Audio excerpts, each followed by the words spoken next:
राजस्थान सरकार ने अपना बजट पेश कर दिया। हंगामे के बीच ही सही, लेकिन बजट तो मिला। किसी के चेहरे पर खुशी तो कोई नाखुश भी है, और नाखुशी की झलक राजस्थान के जयपुर में देखने को मिल गई, जब बजट से नाखुश सीएचए यानी कि कोरोना काल में कोरोना वॉरियर्स की भूमिका निभा रहे कोविड स्वास्थ्य सहायक बजट से नाखुश दिखे। और जब उम्मीद पूरी नहीं हुई तो 4 महिला और 2 पुरुष टंकी पर चढ़ गए और अपनी मांग दोहराने लगे। हम पानी की टंकी पे चढ़ गए। अशोक गहलोत जी से हम चाहते थे कि बजट के अंदर हमें आश्वासन दे रखा था कि बजट के अंदर सीएचए को नौकरी दे देंगे, लेकिन सीएचए को का बजट के अंदर कुछ नहीं करा। तो मजबूरन हमारे पास कोई और दूसरा चारा नहीं था, इसलिए हम पानी की टंकियों पे चढ़ गए। और हम जब तक पानी की टंकियों पे चढ़े रहेंगे, जब तक हमें हमारी नौकरी नहीं दे देंगे अशोक गहलोत जी, चाहे कोई सी भी ये हो जाए, लेकिन हम किसी भी कंडीशन में। गहलोत जी ने वादा किया था, राहुल गांधी जी ने निर्देशित किया था कि इनका काम होना चाहिए, जल्द होना चाहिए, लेकिन आज तक कोई काम नहीं हुआ। हमें आशा थी कि बजट के अंदर गहलोत साहब करेंगे, लेकिन आज का बजट युवाओं के लिए कुछ नहीं कर पाए गहलोत जी। तो हम कांग्रेस सरकार से नाराज है, राजस्थान का समस्त युवा नाराज है। कहाँ गए वो राजेंद्र जी यादव जिन्होंने हमें आश्वस्त किया था कि आपको है ना बजट में आपका काम होगा? कहाँ गए वो लोग? अब जो भी है, हम यहाँ या तो हमें नौकरी या ये जो भी बजट में घोषणा हुई है उससे हम संतुष्ट नहीं है। उन्होंने सीएचए के लिए कुछ भी नहीं बोला। कहाँ गए गहलोत सरकार? हमें बोले थे कि आना तुम्हें। इतना ही नहीं, धमकी तक दी गई।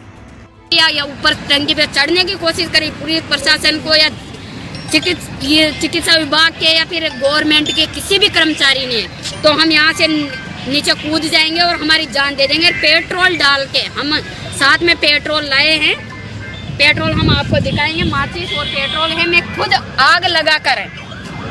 आग लगाकर मैं नीचे कूद जाऊंगी अगर पुलिस प्रशासन ने ऐसा कुछ भी करा तो।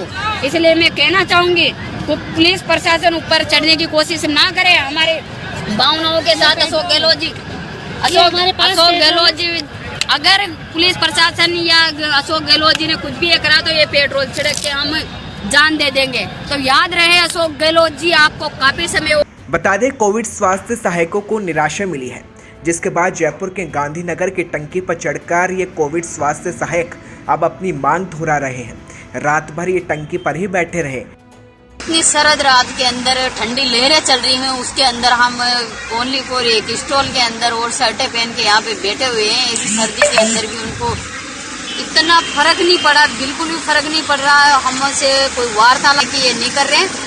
अगर हमारे साथ कोई ये एक तरह से अल्टीमेटली समझना कि अगर गवर्नमेंट ने ऐसी तानाशाही करी और अशोक गहलोत जी अगर ऐसे ही रहे तो हम कुछ घंटों में हम अल्टीमेटम देंगे। अगर उतने घंटों में हमारा काम नहीं होगा तो हमारी मौत के जिम्मेदार अशोक गहलोत जी, गहलोत सरकार, राजस्थान सरकार होगी। और पूजा बाबरिया ने लगातार टंकी से ही अपनी बात रखी और बताया कि आखिर वो क्या चाहते हैं और वो क्यों निराश हैं।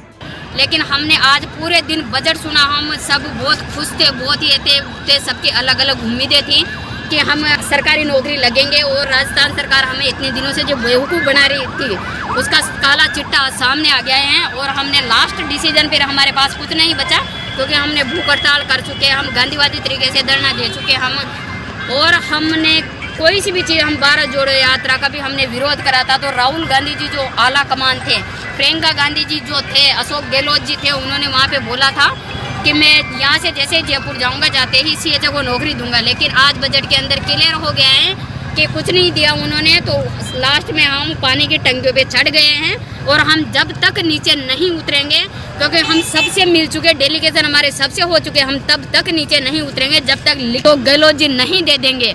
और प्रसादी लाल जी को मैं बोलना चाहती हूँ, वो चिकित्सा मंत्री होने के नाम पे कलंक हैं। उनको चिकित्सा विभाग का एक भी ये नहीं है जो वो लेते हो। सीएचए के मैटर में आज दिन तक हमसे एक दिन भी बैठ के वार्तालाप करने की कोशिश नहीं करी। अगर पुलिस प्रशासन वीडियो जारी कर ये सहायक स्वास्थ्य सहायकों ने वीडियो बनाया है और नौकरी का आश्वासन दिया गया, इस तरह की बात की गई है, लेकिन जब बजट आया तो इनकी निराशा टूट गई। राजस्थान की आम जनता और बेरोजगार युवाओं से ये कहना चाहता हूँ कि राजस्थान की कांग्रेस सरकार इतनी निर्दयी हो गई है कि कल से अपनी मांगों के लिए हम पानी की टंकी पर चढ़े हुए हैं, और सरकार की तरफ से कोई भी नुमाइंदा बातचीत के लिए नहीं है। सरकार अब वोट बैंक के खातिर तो पीछे पीछे घूमती है। जब बात अपने हकों के अधिकारों की लड़ाई की आती है तो सरकार की तरफ से कोई रेस्पॉन्स नहीं आता है। सरकार की इस तानाशाही का जवाब देंगे, हम चाहे मर जाएंगे लेकिन सरकार की तानाशाही के आगे नहीं झुकेंगे। और राजस्थान के समस्त कोविड स्वास्थ्य सहायक ज़्यादा से ज़्यादा संख्या में इस आंदोलन स्थल पर पहुंचे और इस आंदोलन को मजबूत बनाए। सरकार की तानाशाही का जवाब मजबूती से लड़कर देंगे। सरकार जीतेगी और अपनी सेवा वाली नौकरी जरूर मिलेगी और गहलोत सरकार को जरूर मिलेगी।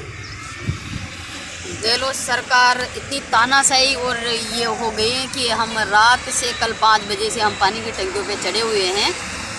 इतनी सरद रात के अंदर ठंडी लहरें चल रही हैं, उसके अंदर हम ओनली फॉर एक स्टॉल के अंदर और शर्टें पहन के यहाँ पे बैठे हुए हैं। इसी सर्दी के अंदर भी उनको इतना फ़र्क नहीं पड़ा, बिल्कुल भी फ़र्क नहीं पड़ रहा है। हमसे कोई वार्तालाप करने की ये नहीं कर रहे हैं।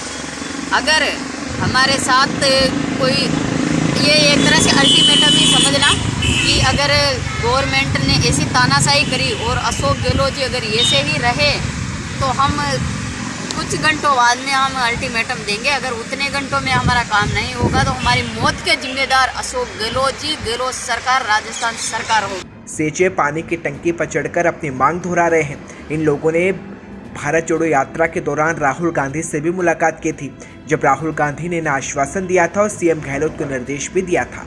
वहीं जब बजट आया और इनका काम नहीं हुआ तो ये लोग अब नाराज हैं और उसके बाद टंकी पर चढ़कर अपना गुस्सा दिखा रहे हैं।